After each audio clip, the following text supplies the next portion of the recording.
Gentlemen, so we finally reached the episode. Like, that's the with 2 E's, because this is a big one.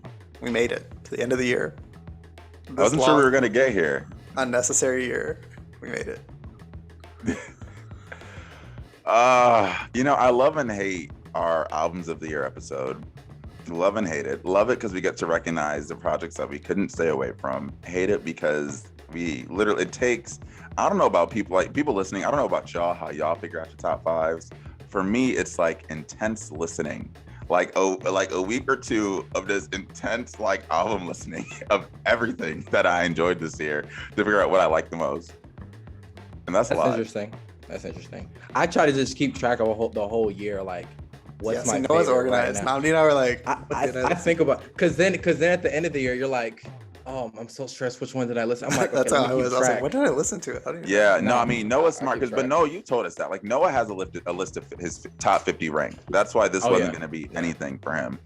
And I respect you so much for maintaining that throughout the year and being consistent. Low key, you should do something with that list. Well, you should tweet that list, high key. But after this episode, though, so there's no spoilers. But the fact that you've done that is insane. I can't. So I just over the last week. Yeah.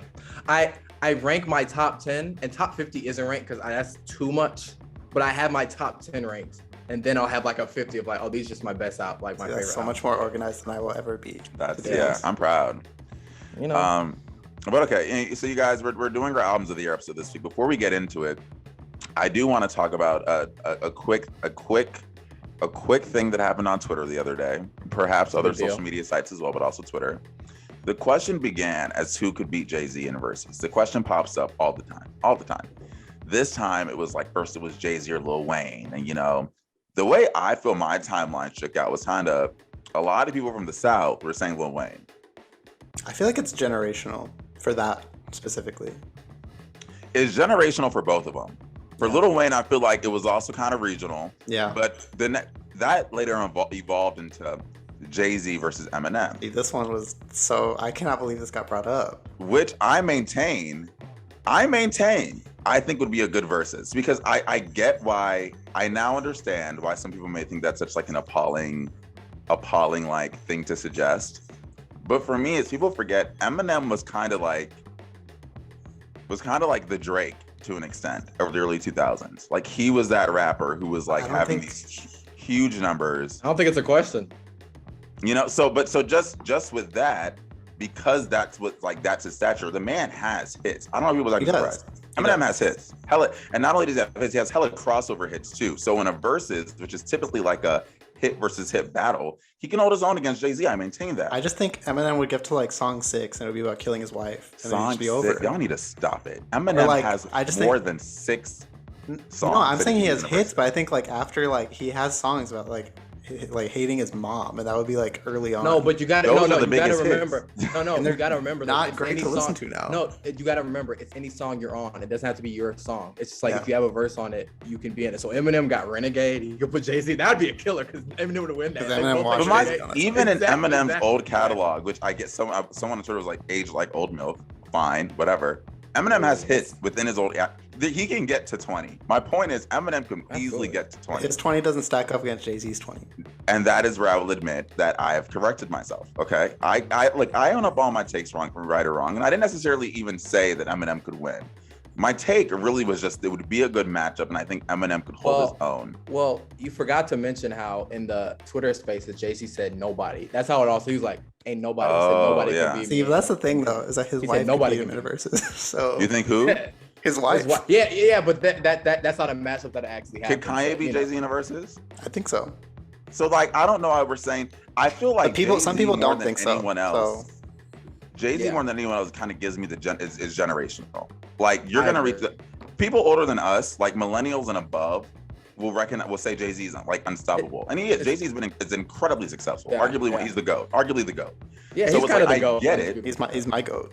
I get why he's on the pedestal, but I don't think he's infallible. I don't think he's this ultimate rap guy that no one can take on in the verses. I agree. Several people. I think for me, I prefer Kanye over Jay-Z, just period. So I'd pick Kanye. But like, I do respect, like, Jay-Z's not one of my favorite artists, but like, you can just respect what he's done for exactly. Like the fact that he stayed relevant and aged like more gracefully than like an artist like Eminem, you know, and stuff like that. You know what I'm saying? And then you could say, oh, but Kanye, you think about it, like Jay-Z was out 7 years before Kanye too. That's like, I saw people like Bomani Jones saying like no one could beat Jay-Z, no rapper could beat Jay-Z. I'm telling you, it's generational. Yeah. Look, let me tell you, before this episode, I spoke to my older brother, who I consider like my general counsel for like music takes that I think I don't know enough about. And I'm like, look, I think my age is showing. I go to my older brother, who's like 30s, and I was like, who you think won in the verses, Eminem or Jay-Z? And he was like, are you kidding me? He was like, that's not. He was like, can you name 6 Eminem songs right now? Eminem used to be like my favorite, and I just. But my brother, his point was like, Jay-Z's that guy. He's like, that's what you forget. Jay-Z was big when Tupac and Biggie were big. He was making hits then and has them up until now. Like, he just has such a bigger catalog of things to pull from that you may be forgetting, but he has the hits easily. And that sounds like, you know what? I'm gonna be quiet. You're right. It's tough. It's tough. And like, I think the fact that like, his most recent album stacks up with the rest of his catalog like well. And Eminem can't say the same. Yeah, the only ones I could really argue for real is Jay-Z is the guy. He's the GOAT. But like Lil Wayne, people will go hard for Lil Wayne because Lil Wayne. And I think Lil Wayne has a matchup against Jay-Z. He has a match. I'm not saying he's gonna win, but he can hold his own. Exactly, and Kanye for me too, personally. But that's that's just me. But I definitely understand the Jay-Z argument. Like, it's kind of like the Jordan thing. It's like Jordan's the GOAT, but people will make strong arguments like LeBron. It's like, oh, okay. You can't really convince anybody, you know. People who think Lil Wayne love Lil Wayne. People say Lil Wayne's the GOAT. Remember, people like Lil Wayne is the GOAT. Period. Yeah. And I still think Lil Wayne should get more credit than he does, but you know. He does. I think he does. Okay. Well, like, you know, I'm glad we could tackle that and, you know, really just reach a consensus that we all enjoy. What a great start to the albums of the year, final pod of the year. Like, I feel this is about to be great. Well, welcome to the 97 Demo Podcast, where we give you the latest in music, news, and a whole bunch along the way. I'm one of your 3 hosts, Nnamdi, joined by my 2 wonderful friends and co-hosts. Nnamdi. And Avery. You know, y'all, for this episode, we just knew it was going to be so jam-packed that we're not doing anything else. We're not doing headlines. We're not doing new releases. We just said we need to get straight to it. Also, it was the holidays and ain't nothing really happened, but still, mostly, he wants to get straight to the music. And it's our albums of the year. So the way we do this is the same way we were doing it last year. We each come with our own top 5. That will, all of our 5 will make our ultimate top 15 list. If there is overlap, we're also going to come with 3 honorable mentions, and we will pull from that pool of honorable mentions to fill out the rest of our top 15. So none of us have seen each other's top 5. This will be a surprise for each of us. It's very exciting. Know where you're going first. Take it away. Let's see it. Okay. Let me. Okay. Let me try to. Should I bring one picture over at a time? Should I bring all? I feel like just hit us with the top 5, and then you can like, Okay. Okay, I'm kind of struggling here with the pictures, but I'll honestly do one at a time. Wait, press shift on one and then press shift on the last one, and that'll highlight all of them. You can just copy it over. I see. I don't know if it's working for me, guys, but we'll make it work. Let's see. Okay, you know what? I'm gonna pull one at a time. This is too much. This is too much. Dramatic. I'm gonna start with number 5. Okay, I'm gonna start with 5. Okay, 5. All right, typing it in right now. Y'all ready? Yeah. See it. Okay. Oh shoot, it's not working. I actually like this more. Let's all do this. I kind of like the suspense. I'm kind of here for it. Number 5. Number 5. I respect it. I love it. Number 5. Oh, that's cool. This was a struggle, but I came to the conclusion that basically minus like the last track, which is like I don't love the ending. This is just a really great album. What album is it? Can you say what it is for audio? Oh, my bad. Yeah, my bad for the listeners. Maxo Cream, Weight of the World, all capitalized. Pretty sure. Yeah, I just love this album, man. Maxo Cream is not the most lyrical guy. He's not the most, rappity, hippity, hoppity guy. He's just like basically talking to you the whole album, and he sounds great. Every feature's great. Yeah, man, I just love this album, dude. It's better than his album from last year, which was also great. Agreed. Yeah, man. From Tyler killed it. Manalo, she all killed the it. features, yeah. ASAP, Freddie Gibbs. Don Toliver, it's a fine ending track. I just wish it ended on Trips because he's like going in so emotional. He's like talking about real stuff. But yeah, you know what I realized his thing is the reason why I think he's good. He's a great at storytelling. He's kind of he kills that so part of like. he is Right. like he has a thing. Book. I agree. Like he has a thing on Trips where like he's talking about like real stuff and he'll like bleep out like, you know, guys who are like in gangs, like kind of like you know how Kendrick used to do like on Kendrick did and he would like bleep out people's names. Yeah, I don't know, that's just so cool to me. But yeah, great album. Yeah, really enjoyed it. Cole my number did that 4 too on Friends. Sorry. My number 4. Okay. I think this one's predictable, but we'll see. We'll see what you guys think. Bam. You were into this. You're big on this. Yeah. Navy's Reprise by Navy Blue. Yeah, man, this is just a great album. Really great album. I got to see him live, so it kind of made it like even better. Like an alley-oop, like, oh, you're gonna love this, you know. I don't know. It's just like when you hear artists like talk about an album. Oh, thanks, Nnamdi. Appreciate that. You're welcome. When you hear artists talk about an album, and talk about like what each song's about, like it makes you enjoy it that much more.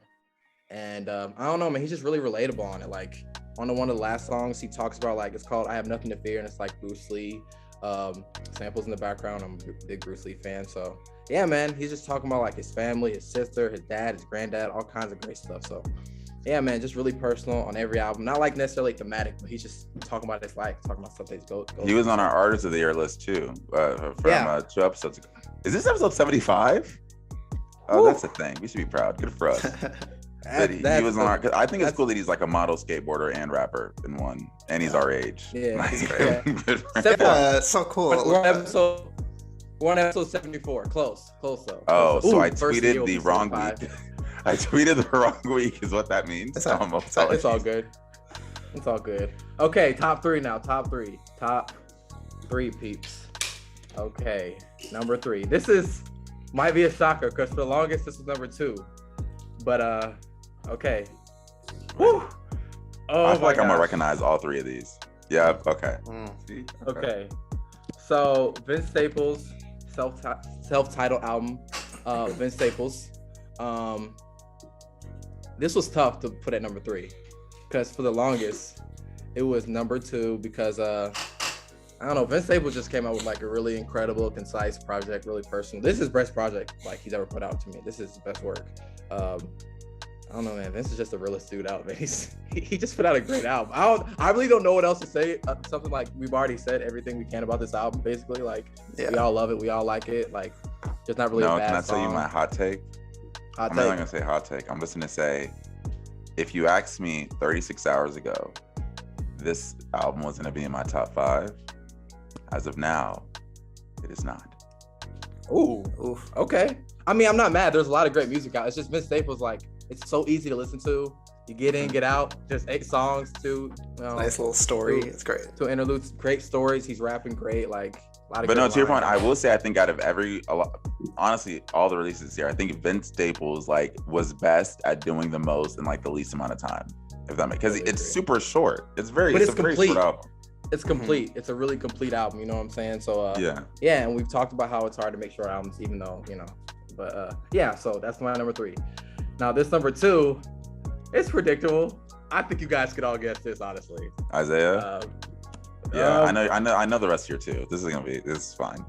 Yeah. Okay. Exactly. Isaiah Rashad, The House is Burning. For the longest, this was actually in Staples, but I listened to this album too much. I'm sorry. I listened to it too freaking much. If you look at my Apple, like most listened to album, it's Isaiah Rashad. I didn't spell out his name all the way. Oh, there it did. Yeah, man, Isaiah Rashad. He just put out a great album, man. The more and more I listen to it, the more and more I love it. The deluxe part makes me listen to it even more. Like he's just that dude, man. I don't know that. He's just that dude. Yeah, it's just an album that saw it live. Saw it live, great live show. That was great. That added to the experience. So yeah, man, Isaiah Rashad, I've already spoken about him at length. So yeah. And this one, I've spoken about this multiple times. So yeah, so I'm pretty sure you guys can guess this, but yeah. Number 1, my favorite album of the year. For the second year in a row, not a rap album, but oh yeah, I already bam, know this. Yeah, exactly. Yeah. Yeah. Oh, my mind is blown. My mind is blown. Everything that I thought. Well, no, I'm very grateful that you have this album because I've been listening to it a crap ton over the last 2 weeks. But I was like, I can't claim this because I'm just too late to the hype. Oh, but yeah, like, I am so shocked that your number one's not what I thought it was. I'm shocked. Wow. Wow. What I thought was your number one didn't even make your top five. Don't say it yet, because I think I know what you think what my number one is, but I'll leave it. I don't even know you anymore. For the second year in a row, though, it's an R&B album. But yeah, man, Move Valiant by Hiatus Coyote. They kind of came out of nowhere for me. I was just like seeing them on like blogs, like, oh, this album looks cool, so I turned up, but like, it's just an incredible like groovy R&B album. Napalm, the lead singer is great. The band is great. It's like a perfect album, dude. It just flows so easily. Nnamdi's real life shot, guys. This is not what I expected. Mouth open. I listen to music, guys. Come on now. I'm a music listener. Come on now, man. But yeah, man, there's nothing negative I can say about this album. Perfect length, 12 songs, 43 minutes. Every song's great. Great instrumentation, beautiful singing. Oh, such good singing. She has a beautiful voice. Oh, beautiful voice, right? Mood Valiant. Do you want to know what has gotten me into this album over the last like 3 weeks, Noah? What's up? They have like really good for your consideration ads, like for Grammys, that are all over my Facebook. And the way the ads are, it's 30 seconds of her just singing. I forgot what song it was, but her singing. And I was like, wait, she's kind of going yeah, she's off. good. Like, she's good. Yeah, she's good. Australian. Then I've been like hella on it. Yeah, super great. Australian band. Yeah, man, just super great album. And yeah, I'm trying to think about what else I could say about them. Oh yeah, a lot of people want to know like Drake sampled them. A lot of people sampled them. You know, Q-Tip's been on their albums, but this one's just them. So yeah. Oh, and they have a great NPR desk performance. Tiny desk. So great album cover too. So no, just for a summer, give us all your five. Just list them out for us. Oh yeah, for sure. At number 5, I have Weight of the World by Maxo Cream with a K. Number 4, I have Navy's Reprise, Navy Blue by Navy Blue. Number 3, I have Vince Staples by Vince Staples. Number 2, I have The House is Burning by Isaiah Rashad. And number 1, I have Mood Valiant by Hiatus Coyote. They have such a cool name. That's such a cool name. Yeah, they do. Yeah, so. Okay, well, no, this is good. I'm shocked. You may not have as much overlap as I honestly thought we were going to. But I guess it's my turn. It's too late for me to change my mind on things. So lock it in. Lock it in, bro. Is this my number 5? I'm gonna switch. It's tough. Oh my! He's changed it last second. I absolutely am. Are you kidding me? I don't feel bad. Okay, so my number 5. I've talked about this album, so I don't know if this is surprising. But it's "In Defense of My Own Happiness" by Joy Lodokan. Oh yeah. I've talked about this a lot. I pitched it to my co-hosts. I've told the world about it. I tweeted it on my story. I put it on my like Instagram stories a lot. I DM'd her trying to see if she can come on the pod. She didn't reply though, but it's cool. But I'm really a fan. It's the first like country like ish album I've ever really kind of liked, honestly. And I don't mean to say that as like insult to the genre. I just haven't connected with it before, and I was really into this. Two of my favorite songs this year from across all genres generally are on this album. One is "I Feel America," which I think is exactly this type of song you get from like a Black queer woman who operates in country during a time like George Floyd, who can sort of like look at things in a different perspective. And I think that like easily one of my favorite songs this year. I'll write about it one day. One of my favorite songs. And the other is "Sorry Isn't Good Enough," which I just think has amazing writing. But like this album, I think she really kind of kills the storytelling. I love her voice. It's kind of like a raspy sort of like what's the word I'm trying to use? It's not a whisper, because it's definitely not a whisper, but it's like just a raspy, like soothing, smooth, but like kind of powerful still-ish like voice. Word. Her instrumentation's amazing. I'm a big fan. So that's my number 5. In Defense of My Own Happiness, Joy Lodokan. I really have no idea what Nnamdi's top 5 is. I'm so lost. I don't know what it is either. And look, honestly, at this point, he said we're doing this together. The actual ranking. See, like I'm literally changing my ranking as we go, because I just like this was my number 3 36 seconds ago, but I changed it because I was just like, I struggle with EPs. So much. So I'm like, part of me feels like it's unfair to compare like a 5-track 15-minute song against an album that like went for it, that may have been lackluster, but went for it and is like an hour long.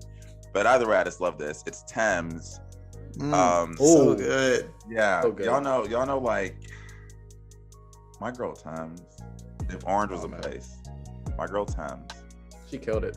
She had a killer year too. If she like, if she got your attention with Essence, like that little feature she did, if Orange was a place, it like is like 5 of those. Like it's a 5-track EP, straight to the point. It starts off with this like super like groovy, funky. It's like she's doing Afrobeat, but the Afrobeat leans so much into like R&B and soul, like what we know as R&B and soul. That like I think it's like the perfect medium for anyone who's still kind of new to Afrobeat to get into it. Perfect marriage. And I just think Thames is like that girl when it comes to crossover ability, from at least from the Afrobeat space. I think she does it so well. Her voice is incredible. She has a song called Found with Brent Faiyaz, who we also stand on the pod. Is this? I never ever do EPs for my top 5, but for this, I listen. Every single song is saved from my library. Every single song gets listened to all the time. It's quick, and you just want to keep on doing it nonstop. And at that point, I have to give it credit where it's due. Like she did her thing with this EP. So yeah, I was like between 3 short EPs, and this made the cut because I was like, I'm not gonna have a top 5 of 3 EPs. I'm just not gonna do that. Now, on to the real top 3. stuff. This isn't surprising. I don't think this should be surprising. I actually made, as far as my 3 and 2, the decision was made today while I was driving. I really don't know what this is gonna be. I think I know, but I don't know. I feel like I know, but I don't know. Ooh. My number 3 is The House is Burning by Isaiah Rashad. And here's my thing with this. When this album, I have gone through it with this album, as far as like my opinion. They've evolved. You have. They've evolved. I'm sure we have podcast episodes where I go back and forth. I distinctly remember saying on this pod once, I was like, Vince Staples, I think I'd pick that over Isaiah Rashad, The House is Burning. And I realized that while all of my critiques, I think, still stand, which is like, is he really saying anything? Was there that much substance? Like, is this giving what it needed to give? While all of that may stand, it does not take away from the fact that I love listening to this album. This is like my favorite, I think, rap listen out of like any other rap album this year. That's just the honest truth. Like from start to finish. Like when I'm bored, I want to hear Hey Mister. When I'm in the mood for rapping, I put on like From the Garden. Like, like is it Claymore? It's just like amazing. So good. It does it for me. And like no matter how much I may want to be like a music snob and be like, oh, but is he showing growth? It's like I still loved it. Like I enjoy listening to it. Out of all the albums I re-listened to this week, this is the one I think I enjoyed re-listening to the most. Like it's a good. It sounds good. It sounds good start to finish. So I'm gonna give credit where it's due. And you saw it live. And you saw it live too. And I saw it live, which I think definitely helps. My number 2 became my number 2 today, also because again, I was between like 5 rap albums. Wait, can y'all actually guess? I want to know what y'all think. It's a rap album. What y'all think my number 2 is? Oh, it's a rap album. I think it's Donda. I don't think it's Donda. I don't think it's Donda. It's either Donda or J. Cole. I think it's Donda. Oh, I would say J. Cole to throw us for a loop because he hasn't been talking about that for a while. I would say J. Cole. This shit's too easy. It's not J. Cole. Oh, dang. It's Donda. Oh! I did not expect to see this on your list. I did not expect that at all. Okay. I agree, but also I did not expect to see it. So here's what happened. So it's Call Me If You Get Lost by Tyler, the Creator. And this happened because I was stuck on my top 5 because there was 6 rap albums that I've been really big on this year that have included both of the ones you all named, Donda, The Offseason, Call Me If You Get Lost, Vince Staples was the other one, The House is Burning was the other one, and there's King's Disease too. That's what I narrowed down in my list to. Yeah. And of all those listens, I was like, Tyler's my favorite album. This may be, how there's a difference between favorite and best? You know what I mean? Like if The House is Burning is my favorite there's the best rap album, I think Tyler has the best rap album this year. I agree with that. There's just not really much you can like nick this album for. And when I re-listened to it, that's when it really became clear. I love Rise. I don't know why I feel like I haven't talked about that song as much. Pharrell produced it. It's like amazing. I just don't know why that like slipped my radar the last couple of months, but I've been hooked on that the last 48 hours. And like If you have the time to listen to this album, there's not really a skip on it. Like, yeah, there's not a skip. Yeah, there really isn't. And then that brought me to our Grammy conversation, and I was like, I can't believe Donda got the Album of the Year nomination over Call Me If You Get Lost. Then I got a little bit mad at Donda, so he didn't make my top 5. Exactly. Oh, see, things change. Yeah. Because I was like, this don't make sense. Right there I will admit, like, y'all know I like Donda, but like, I think this is like the best rap album. Like the best, the most well-rounded. The bars are there, like the best produced. It had an amazing. I think our best score too. I think our best score like, yeah. You know, it felt like, and you're big on growth. It felt like Tyler, like just like the height of his powers here. Exactly, and that's why it's like I have to give him what he deserves. I was listening to Manifesto again. I was like, why didn't I like this the first time? I was like, he just admitted that. So good. Oh my god, so good, so good. Anyway, I don't know. I don't think there's a bad. I don't think there's a bad verse on that album. Seriously, like a bad verse on that album. I don't think there is. Yeah. So that had to be my number 2. Then my number 1 shouldn't be a shock to anyone. Especially not y'all, because I've been telling y'all this is gonna be what it was for a minute. Oh yeah, we know what it is. We know what it is. So it's I'm Happier Than Ever by Billie Eilish. This was my most listened to album this year. So according to Spotify, read me like a book. I'm gonna be honest with you guys. This is a safe space on the pod. Not only was this my most listened to album of the year, my top 5 most listened to tracks all came from Happier Than Ever. Like it was bad. Like I never thought if you asked me before, I would never tell you I stand Billie Eilish. I'd never admit it.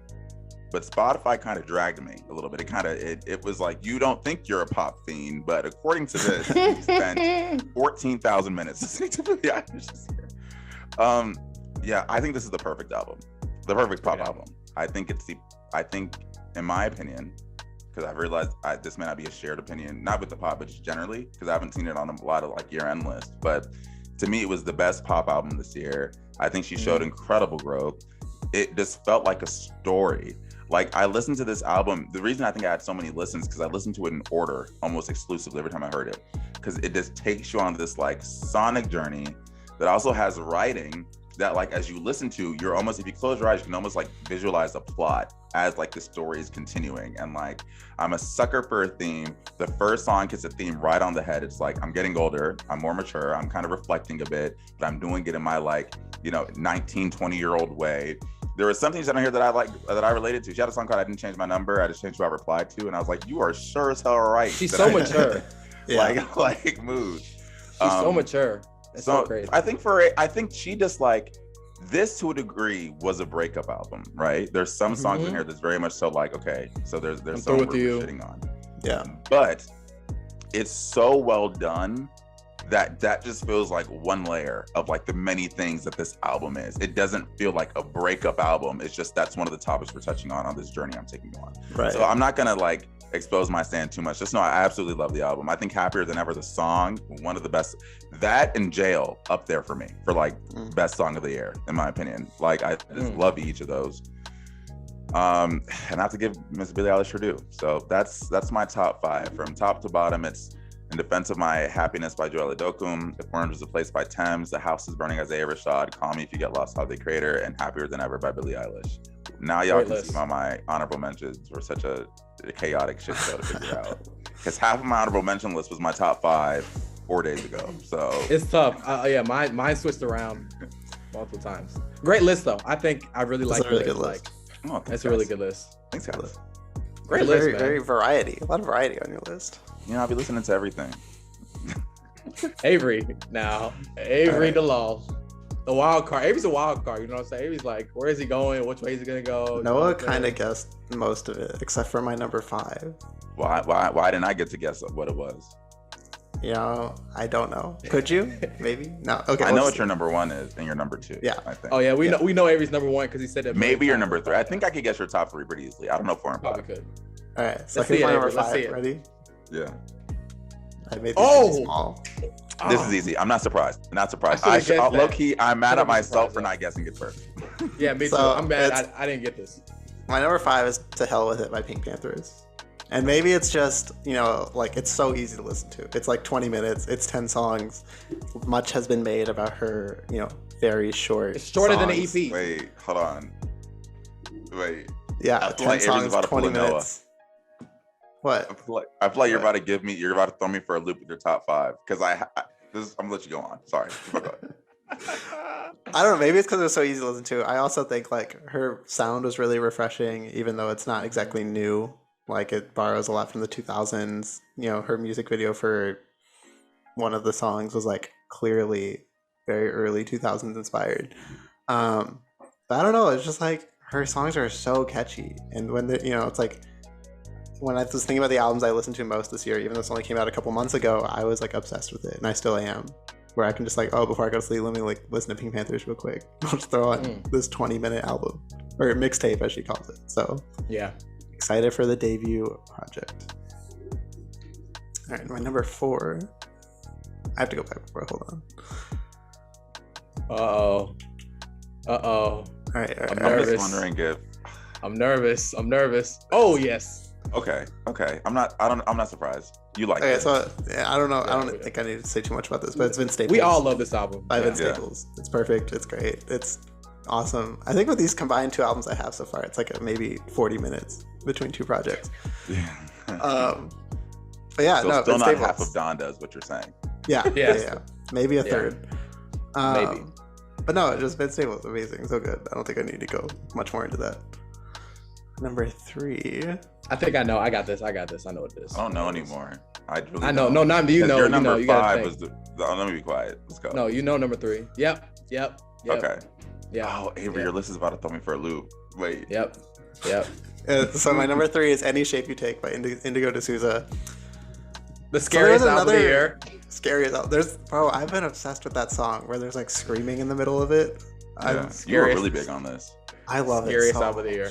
Again, it's like super easy to listen to. It's such great indie rock that like incorporates like some grungy elements. Kind of sounds a little like Alanis Morissette at some points. And shout out to Grant because he put me onto this. Shout out to Grant. But yeah, I love Any Shape You Take by Indigo D'Souza, and I think you guys liked it too. Oh no, it's a good album. I listened to it. I think you had it on your project of the week one week. I think so. So I listened. He to was it. like, guys, listen to this. Yeah. And I was like, guys, and then this like I album's bought scary. concert tickets to it like 2 days ago because I just couldn't. Oh, for Brooklyn? Yeah, for Brooklyn. And when you say BK? tickets, does that mean I got 2? So I got 2. BK? Oh, are you looking for someone to go with? Yeah, I mean maybe. Buddies, We'll pals. Yeah, we'll talk. Pals, buddies. But no, it's just I love this album so much. Great. Number 2. Oh yeah, I know it is. No, Nnamdi, you know this. I don't. This isn't what I thought he was. Because I don't think his number. So yeah, you threw me for a loop. You threw me for a loop. It's Calling to Get Lost by Tyler the Creator. Again, don't know what more we have to say about it. It's amazing. Perfect. Yeah, I love it. All the features are fire. I can't, it feels like Tyler's the culmination of his last 2 projects, which obviously we all loved. This feels like, Flower Boy plus Igor equals Call Me If You Get Lost because he's also talking his shit, which is awesome.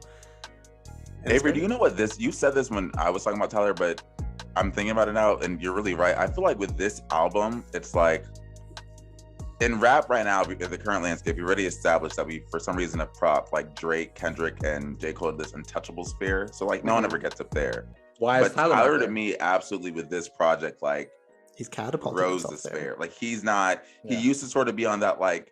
I'm not comparing rappers, but it's sort of like that ASAP Rocky, like whatever phase. Yeah. And now it kind of feels like he's not there artistically, anymore. Artistically, just on the quality of his music. Man. Yeah, he's like. Every album he takes on a new persona and it's perfect. This feels like the conclusion of like a little trilogy. And if we're going to talk about like one of our best 3 album runs, Tyler's, he's up there. He's up there with the greats. He's there. Let's get him on the pod. Let's do it. Let's get him on the pod. Tyler, hey, I'm not going to get into this, but somebody on that album, you know who you are. Avery, I know what your number 1 is. I just want to say I'm very shocked at who did not make your top 5. I know. And they're in my honorable mentions, but it was very hard. It was hard. Number 1 is Jubilee by Japanese Breakfast. This year was gave me a lot to be excited for and happy for, and a lot to be sad for in terms of like family stuff. And so like when I think of an album that like reminded me of like what is joyful in life, and like this album is like explores all these aspects of joy, and it only became more important to me as the year kept going on. And reading her book and like kind of understanding where she's coming from that perspective, and just like I don't know, this album always like tethered me to the good moments of this year, and like yeah, like I did that and that was awesome, and like I can attach certain songs to different memories. And so for that, like this album kind of just means more to me than these other ones. Also, I think it's the best album this year. And you saw it live. Yeah. And I saw it live, and she's amazing. So Julie, Japanese Breakfast. That's another great thing I have to say. Like a lot of these artists we were fortunate to see live. You know, they're back, which I think is pretty awesome. Even though it's a little shaky right now, obviously, but like yeah, a lot of these artists we got to see live, which is pretty cool. Like it makes you love the album even more. So yeah, exactly. Has Tyler done a tour? He announced one, right? Did he already? It's coming. It's coming this year. Yeah, this year. Oh, we're going right this year. I really want to. It's them tickets, y'all. Tyler is on Drake level by them ticket prices. For real. So based on them ticket prices, he on that level. So Avery, go through your top 5 again. Let's do all the way through. 5 is To Hell With It by Pink Panthers. Number 4 is Vince Staples. Number 3 is Any Shape You Take by Indigo D'Souza. Number 2 is Call Me If You Get Lost by Tyler the Creator. And number 1 is Jubilee by Japanese. Y'all, this list is fire. Are you kidding me? We have our taste is like it's great. We have good music taste. And what I like about this list this year is like that I've heard every album, I'm pretty sure, on this list, which is really good. I've heard every album. Our taste again is just like chef's kiss. Easy listens. A lot of these albums are easy listens. Yeah. How are we? Well, wait. Does this? I believe. How many albums do we have when we take out overlap? Because we each had overlap. Well, why don't we paste all our albums like under here and like all our little album covers for our top 5? I figured it out that way. Wait, paste them where? Like down here. So like again? Yeah, just like under here, so then we can like eliminate them and see. Okay, yeah, we can do that. We have 12 albums between all of us. 12 albums with no overlap. Oh, so this is actually perfect. We're each gonna pick one from honorable mentions. That works out beautifully. So but I do want it to be a discussion for fun. No, I want to throw in all my honorable mentions just to have them there. Okay, wait. So let's do what Avery's saying. So copy again all of our pictures into this top 5. The pictures are just the names. Okay. Can somebody do mine? Because I'm not good with this. Avery, you got it. You're the tech guy. Cousin Kyle. I have these on a separate doc. Nephew Kyle. No, where you at? Wait. Good list, guys. Good list. Wait, is it control? How do you do the shift? Is that not a thing anymore where you do shift and it's like? I like how we're recording and we're live working this out. I don't know if this is annoying or not, but they're like, why these guys know how to use a Google Doc? They're like, are they not professional? I'm like, no, we're not. I don't know how to work this. We're journalists, not tech geeks. Okay, like it's a big difference here. Okay, we Avery, I don't know how to get mine on the same. Like you know, if you guys just keep talking for like another couple minutes. So I think the crazy thing about this list that I welcome is we had every genre on this list represented. Rap. That's my favorite part of our pod. R&B. I have mine below here, Avery. I just don't know how to bring it up. Wait, cool. Wait. That didn't do it. That's still not doing it. Ooh, that collage thing looks great. Yeah, man. We had every genre. Tim's is like Afrobeat, R&B. We had Joya Lodokan, who's country folk. We had Billie Eilish, who's huge pop artist. We have big artists that are like well known, like Billie Eilish. Oh, and our list full of people of color too. Look at us. Look at all the brown people, bro. Look at that. Brown people, inclusive. We got people from UK. We got people from Australia. We got people from the United States. We got people from everywhere. We got people from the South. We got people from New York. We got people from the Houston. We got people from LA. Oh shit! What does that mean? Sorry, hold on. Sorry. Okay. Okay. We're good. We're good. Duplicate. This one. Is that it? Isaiah Rashad. Oh, Isaiah Rashad. Okay. Bam! Right. Look at that. How many? There you go. Wait, I'm gonna fix my. I don't. This space here is giving me anxiety. So how do I fix this? There you go. Okay, we fixed. Okay. 12 albums. So Sorry. Shoot. What are everyone's honorable mentions? Do we have to copy pictures? Or can we just say them? We can just say them. Thank you. Okay, cool. You want me to go first? Yeah, no, go for it. Okay, go first. Okay, my number 6 is also basically a perfect album, and I think you guys will agree. The Plugs I Met by Benny the Butcher. Wait, one or Plugs I Met two? Two. Okay, that's on mine too. That's on my Plugs I Met Two. Plugs I Met Two. That's my number 6. That was the next one down. I wanted to get it in my top 5 so bad, but I just it was in my top 5 basically the whole year and the beginning of this year because there was not a lot of great albums like early in this year. This was like the one I was like, this is it. I talked to Avery about this when I listened to Overall. I feel like I'm walking down the streets of New York with Tim's in the middle of winter. I'm sorry, that's the best rap song this year. The album is insane song. So Benny the Butcher, The Plugs I Met Too. You want me to say all my honorable mentions? Your 3, yeah. Okay. My second honorable mention is Half God by Wiki. Okay. Yeah, I saw him live with Navy Blue. Great album. He almost made it, but it was tough. But yeah, Navy Blue produced the whole thing. Wiki is a New York artist from Queens. Another really great album. A lot of great storytelling, also great lyricism. Just really great visual album. He talks about being on a roof. It's a great song, amazing song. So yeah. And my third honorable mention, which is also my mid-year top 5, Haram by The Alchemist. Yeah. I thought that was gonna be in your top 5. And Arm & Hammer. You'll see that in a lot of like top 50 albums, a lot of people have that. But yeah, Arm & Hammer and The Alchemist, Haram. Yeah, man, just another great lyrical album. Again, The Alchemist is like gonna be on it's gonna be on our top 15 something like every year basically, or something where it's gonna be mentioned. But yeah, so that's my honorable mention. The next 3. So yeah. Okay, so I have 6 honorable mentions. I'm not gonna read you all 6, but I am live ranking them. So you just bear with. Well, no, I ranked them, but these are just honorable mentions. You don't have to rank them. Just say like your favorite. Wait, can I just tell you all the 6 and say all the 3 I'm serious about though? Do it. Go ahead. I just want to tell you all the 6. Do it. But I'll tell you. I'll do it in order though. I'll do it in order. Yeah, do it. So, and I don't even know if I like this order.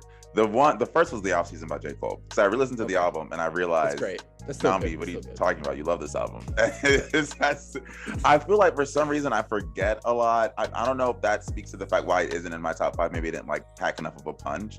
But listening to it, I realized pretty quickly that like J. Cole, I feel the second half of the year, so much of the discourse was dominated by Donda Certified Lover Boy. And I kind of would argue that J. Cole has a better, more cohesive, at least in terms of cohesiveness, like album than both of those two. I will say, I think the Donda has like higher highs. Some may even argue that with like CLB, higher highs. But as far as overall album goes, I think like Offseason was easily one of the best this year. If you know me, you know I'm a J. Cole guy, so I really don't have to explain too much. His rapping is like, I think at its best. I appreciate his attempts to sort of switch up his flow and be different, because for so long we've been asking him to do that. And I think on songs like 100 Mil and Amari, he kind of does that. While on other songs like Hunger on the Hillside, he kind of gives you like the classic Cole feel that you're used to. So that definitely made that was number 6. Number 7 was 30 by Adele, and I was so conflicted on this because y'all know I consider this damn near like a perfect album. I gave it a 10. So I mean, what am I gonna do? But it's just so new that I feel like, you know what I mean? Like it's hard to weigh an album that came out 3 weeks ago, or 9 weeks ago, with an album that's been out like all year. And it's almost like I feel like the way I'm going to be listening to it next year, I'm part of me is like I wish I could have included it in 2022. But I think it's a great album easily. I Drink Wine still gets played every day. I be in the shower singing Woman Like Me, and I don't care who's watching. Like that's my thing. Then my third was James Blake. In the end, it was Friends that broke my heart. Y'all know that like album kind of was the soundtrack to my fall. I stand full through. It's like every time the reason it didn't make the top 5 is I do think there's skips on it, but there's really one song that I look at and I'm like, skip. Everything else, Show Me, Foot Forward, Famous Last Words, Say What You Will, God, Say What You like. It's just, I think it's like a great album easily. And then like my second half of my honorable mentions was like Eve's Tumor, the Asymptotical World EP, which is like easily my favorite rock project. King's Disease 2 by Nas and Donda by Kanye West. But I narrowed those are the back half. So I feel like I'm pretty good with my top, like the top of the honorable mentions. Good list. You want to just give props to albums you didn't get a chance to mention for sure. Exactly. You don't want to like, hey, you know this song. Hey, I like this too. Yeah, Avery.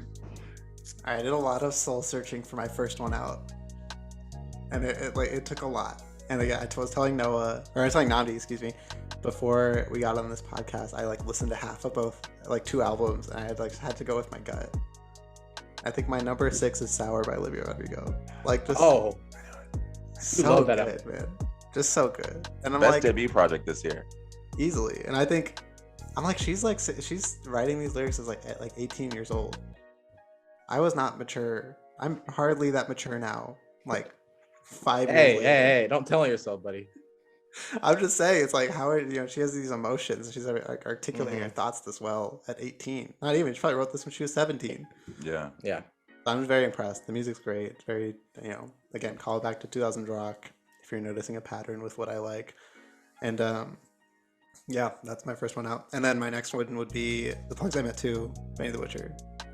Great album. Just so good. It's pretty concise too. It's very easy listen.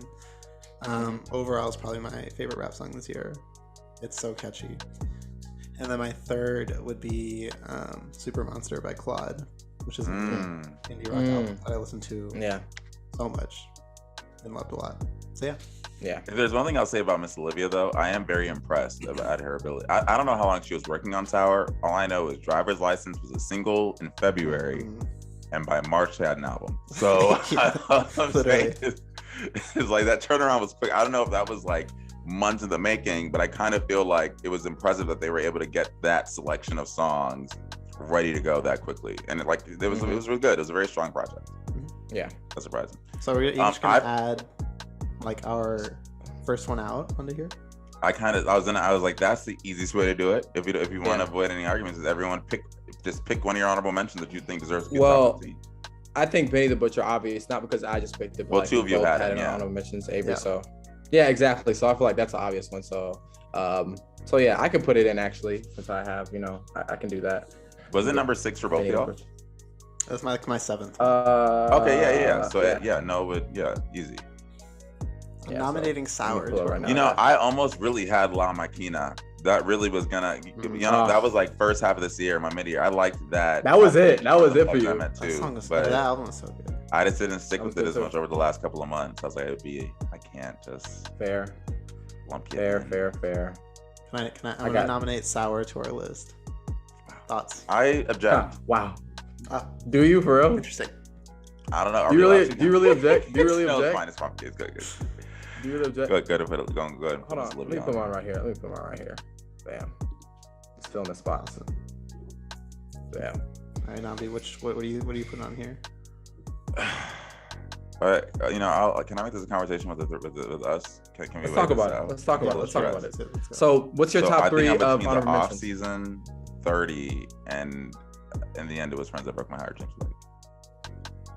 Which one? All really good albums. What are you feeling? Where's your heart at? Actually, I feel like I know where your heart's at. But what do you like?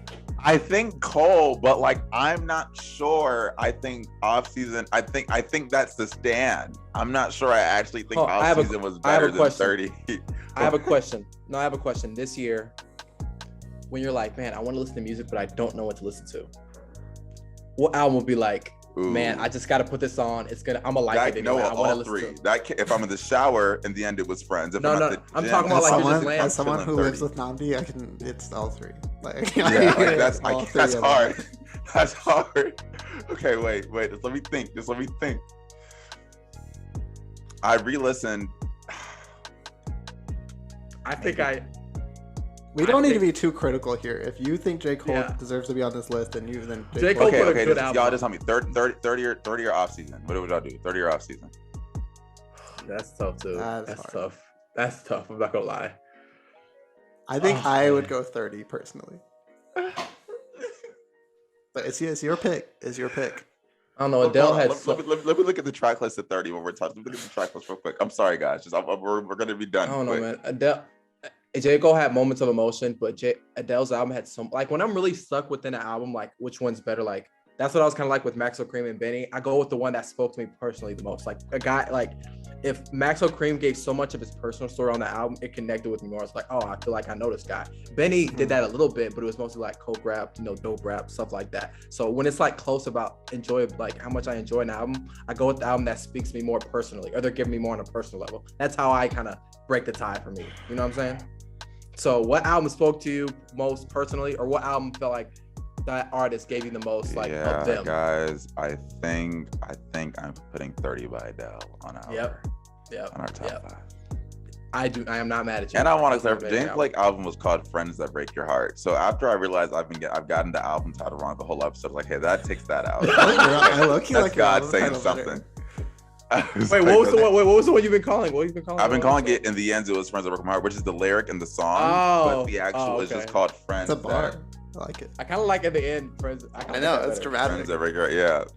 So yeah, I think I have to do, but because the thing is, I really do think 30 is like, the way I decided actually is I went through all 3 albums and I saw which one I had like more saved, and I think I have damn near all of 30 except 2 songs. So hey guys, and I also don't want to, I'm not giving ourselves a pat on the back like but like we have a lot of women on like our end of the year top 5, top 10 like really artists of the year. Like most of our albums here are like our whole women. Top row. Our whole top, look at that. 5, Shit, sorry, y'all know, hold on, let me fix it. 8. Yeah, there you go. Right, so like 11. Looks like we have a nice graphic to tweet out here too. I'm screenshotting as we speak. Wait, no, let's move all our cursors out of the way. Super awesome. Oh yeah, let me move mine out the way. Is mine out the way? Like, make that the right. Yeah. Okay. There you go. Okay. So does somebody? Whose cursor is about? Well, it's fine.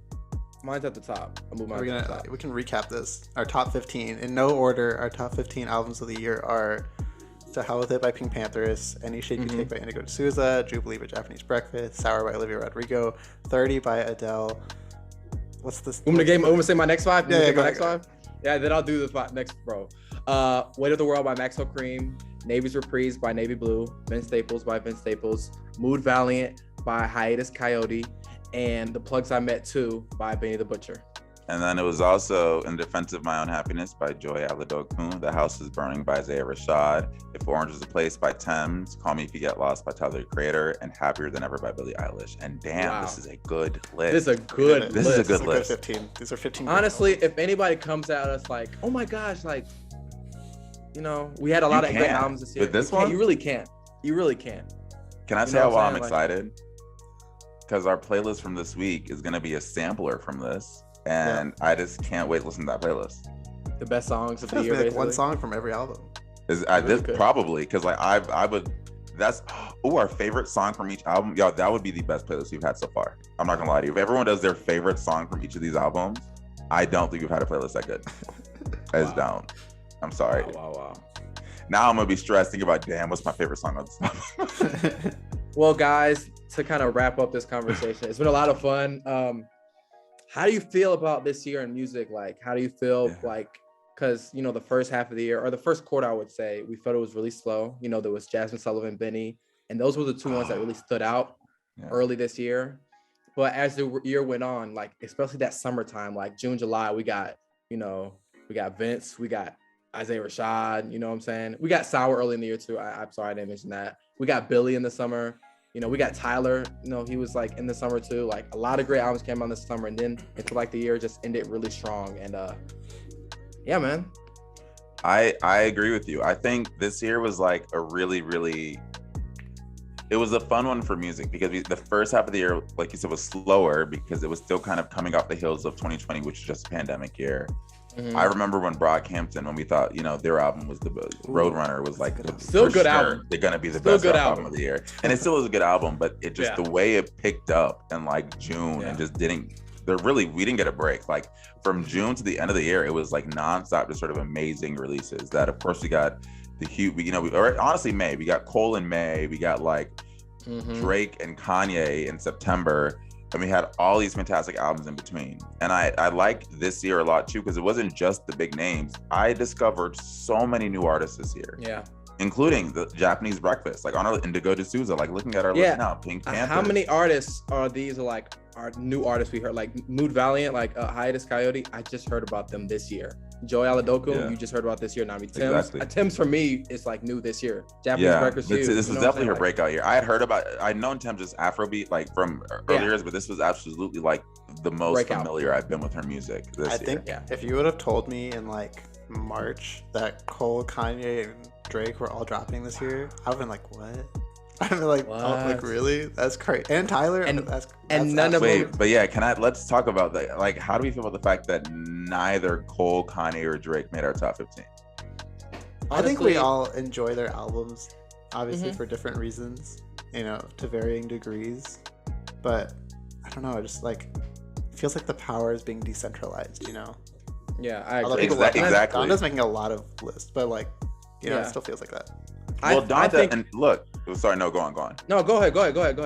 No, I was just gonna say Donda's on my top. If I did a top 10 instead of a top 5, Donda's there because I still do think Donda is like is the most creative, experimental, and like innovative rap album, or at least mainstream rap album, which I always say because I'm sure there's someone who put out a mixtape that's like crazy with the experiments that I just don't know. But like mainstream, Kanye did what he's known for, so I get why it's getting the praise it is, Yeah, and we gave him credit. I've seen CLB higher than it on a couple lists. Yeah, we gave Kanye credit with his Artist of the Year by his rollout and his album too. But I think we're just fair, man. We just like, yo, let's listen to the music, man. And like these artists, like if you come back with like Drake and J. Cole and Kanye, love those, that's great. But like if you say like, oh my gosh, these albums are bad, like come on now, like you listen to all these albums, like even if it's not your type of music, like how I say all the time, like these albums are all good. Pink Panthers put out a great project. Indigo de Sousa, that's a great album. Japanese Breakfast is really one of the most creative, interesting listens I've heard this year. You know what I'm saying?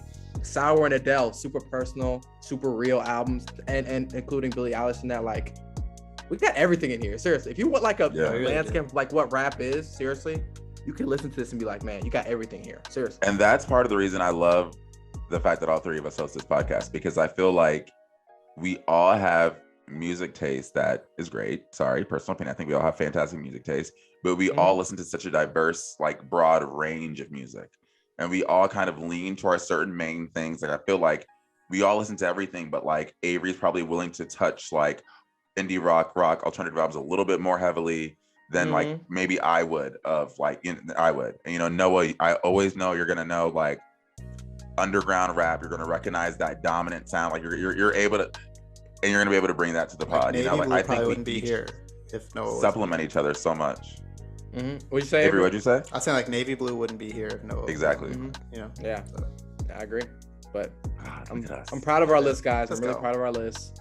Wait, can I ask, since we're kind of being senti, like to continue like this sentimental train you started with us, like I don't know, this is our last pod of the year. It's our second time recording a last pod of the year.